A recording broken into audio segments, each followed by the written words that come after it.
So here is, I took his name out. He had a heart attack at a young age, and then he had several more heart attacks. He was working with the doctors and doing what they told him to do for 29 years of his life. Then It's he a long said, I time. fired them all, defied all their recommendations, went off on my own. Okay, I'm not telling you to do this. I'm just sharing experiences with him. Don't say that Matt said I should fire my doctors and go off on my own. I didn't say that. Painstakingly over the ensuing 4 years, I put together a good regimen to crawl back to health and strength. With your information over the last 2 months, it seems to me I've now begun walking back to health with a brief jog, salt and peppered in the mix along the way. I wish I'd bumped into your work 20 years ago, but maybe I wasn't ready for it then. At that time, I really did think of my first heart attack as a fluke. And I Mm, really went on about my business without much concern for it. After three more, well, that's someone trying to tell me something. And he seems like actually, he's alive. if you have a heart attack or you have a stroke or you have prostate cancer or you have so-called benign prostate hyperplasia or hypertrophy, BPH, if you have any of those things, and there's many more I could add to the list, it means that there is something wrong with you, that you shouldn't just go about your business, and that you can either go and just go down this whole medical rat hole, or you can avoid the medical rat hole by supporting your overall health, by getting the metabolic rate higher, by getting into more sugar burning and less fat burning, by getting rid of the PUFA fats that are stored in your fat cells. And if you do all those things, you're going to be very healthy. You're going to be warm metabolically. Your fat is going to melt off, and you're going to be very healthy for decades longer. If you just go down the medical rat hole, you'll be on a statin drug to lower your cholesterol. You'll be on a lisinopril or some blood pressure, two blood pressure medications for that. You'll be on another medication like blood thinners and blah, blah, blah, blah, blah. And we'll have 6, 8, 10, 15 different medications that someone's on, and they're getting sicker and sicker. It's terrible. Yeah, yeah. That polypharmacy, like it makes you, oh gosh, it puts you at risk for so many things. Falling being one of the main ones. But other, like people who take that many drugs, like Right. it's so bad. How many was your grandfather who lived till 99 years old? How many was he taking when he was like 98 years old? Zero. Hmm. I think the only thing he took at the very, very end of his life was like what they call like a water pill because he had congestive heart failure. And it was palliative. It made him more comfortable. Right. I Yeah. mean, everybody's body degrades Yeah. over And by the time. way, So, small amount of thyroid, like T3, uh-huh. that will actually get people recovering from congestive heart failure. Oh, So wow. remarkably effective. Yeah. That's So really interesting. and immediately, if you take T3 like every hour or two, you take a few micrograms of T3, the congestive heart failure can actually get a lot better, so you can walk and function. Interesting. Yeah, it's amazing. And I think he looked at a newsletter we'd sent him one of the newsletters. He said it was number 3. I'm not sure it was number 3. It might have been a mistake. It might have been number 30. I'm not sure, but he just found it really helpful and transformational. I know we work very hard on those newsletters every month, Heather, and you We can sure do. work on those. Yeah, yeah. So the fact that people are being ready for something, one time we had a bunch of nurses inquiring about our work, and they got so upset when they saw what we were doing, and they were just really mad at us because everything we do is so opposite of what they're told is good medicine. And it's not like we come up with any of this stuff. We're just looking at the studies and we're looking at theories for things, explanations for things. But the difference is that a lot of people are stuck in the big pharma, and they're stuck on this model of just taking all these pills. And our model is just looking at how the human body is supposed to work and trying to support it so we become healthier and we don't need all those medications. Yeah, Um, there's a lot of money in the daily pill machine. A lot, lot, lot.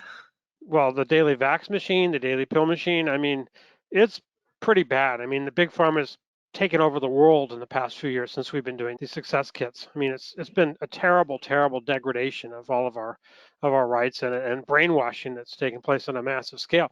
I can't, for example, think of anybody who should be taking a statin drug. That's the drugs that are supposedly to lowering cholesterol. First of all, cholesterol doesn't cause heart attacks. So why would you want to lower cholesterol? But cholesterol does cause, quote unquote, cause all the downstream steroid hormones, which come from cholesterol. So if you're going to undermine your cholesterol, you're going to have shitty testosterone, you're going to have shitty progesterone, all those other hormones that you think are a good idea, you're not going to have them because you've killed your metabolism through the statin drug. Well, And statins are highly related to higher risk of getting diabetes, right? highly related to it. I mean, they increase the rate of diabetes a lot. And there's also a very common side effect, which is almost irreversible muscle degradation of breaking down your muscle tissue. And your Right. brain, which requires a lot of cholesterol, your brain has more cholesterol than any other organ in your body. It needs massive cholesterol. And this undermines that cholesterol in your brain. And that's why we get so much dementia now, probably because of statins. And yet doctors are just brainless and brainwashed, unfortunately. And a lot of them are prescribing these statins. So when I see someone on a statin, I say their doctor's a moron. Sorry. Well intentioned, but yes. Well, they're well-intentioned, but they're well-intentioned morons. Yes. I'm sorry about that. It's just true. My dad was a doctor. My father-in-law was a doctor. I have good friends who are doctors, but they're not all bad. Some of them are really good, but not that many, sadly, honestly. One of the things that I get a lot of is, a guy says, I talked to my doctor and he didn't agree with anything you said. Well, I wouldn't expect him to agree with anything that we say. The studies that are being done that he's looking at, I doubt he's reading any studies because doctors rarely read studies. They just read the abstracts for these studies. They don't have time or the interest to read whole studies. And the ones they do read are put out by big pharma companies, and the results are statistically manipulated, like the statin results. If you really understand the studies and you look at them in depth and you have a statistical, no, you don't have to be a statistician, I'm certainly not, but you have some basic elementary understanding of statistics, you'll see that the studies themselves don't suggest statins do any good at all. If you read them carefully, they're not lying completely. They're misleading, but the data shows you that they don't have any benefit. Right. They lower cholesterol, but it Yeah. doesn't actually extend your life. Yeah. So one of the big things that you should look at when you're looking at whether to take something or not is all-cause mortality, the effects of taking Mhm. this thing over overall death rates. Because if somebody gets sick from a statin, they may die, but it might look like they died of, well, liver cancer is another side effect of statins, Diabetes. or diabetes. And it may have been from the statin. You look at a large number of people on statins, and you look at the difference between all-cause mortality of them and a similar group of the same age and the same type of health, but who are not on statins, then you can see how many more of them die for any reason, all Right. causes. And a lot of them do. Now, they try to avoid doing these studies because they don't want to be shown that this $5 billion a year drug is bad for you. So they try to avoid these studies, but the studies are out there in some cases. They're hard to find, but they're out there, especially animal studies, because it's really much easier to do an animal study and it's very hard to do a people study because they believe it's a violation of ethics. If you give one group a statin and the other group you don't give one, well, then you're not giving a statin drug to the certain group of people. That's unethical. Right. So you can't do what's called a randomized controlled trial anymore with people, but you can do it with animals. And that's where a lot of the best work is being done. So we look a lot at animal studies. Right. Mice and rats in particular. Lots of Yeah, those. yeah. And sometimes, depending on what they call as a model, the animal model, there's also animal models for zebrafish, which are good animal models for certain types of hormones. There's some studies of tissue in what are called in vitro studies, where they work on basically a test tube. They don't really use a test tube, but basically they experiment with tissue outside of a body, culture and those have Right. some benefit. A lot of it is bogus, but there's some. But they try to do everything they can to avoid real human trials on drugs.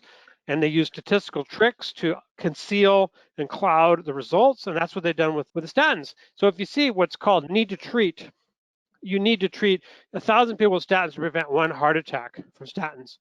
But if you treat 1,000 people with statins, you'll have 200 people with severe side effects. I'm just making these numbers up, but they're not that far off. And so is it worth it to save one person from having a heart attack to have 200 people that have dementia and diabetes and everything? Well, no, obviously it's not. Number needed to treat. That's one of the big measures, and they use that on the vaccine. And if you have a numbers needed to treat, you'll see it's not very good. You have to treat for prostate cancer. If you had to treat 1,000 men and give them needle biopsies to the rectum and all sorts of things in order to prevent one prostate cancer death, you say, well, maybe it's not worth it. Maybe it's better to just live with a prostate cancer because 99 out of 100 men who have prostate cancer die from something else, and their prostate cancer never gets worse and doesn't ever bother them. Maybe it's better just to do nothing. But there's no randomized controlled trials for any of this stuff anymore because it's not regarded as ethical, which is very convenient for these big pharma companies. Mm.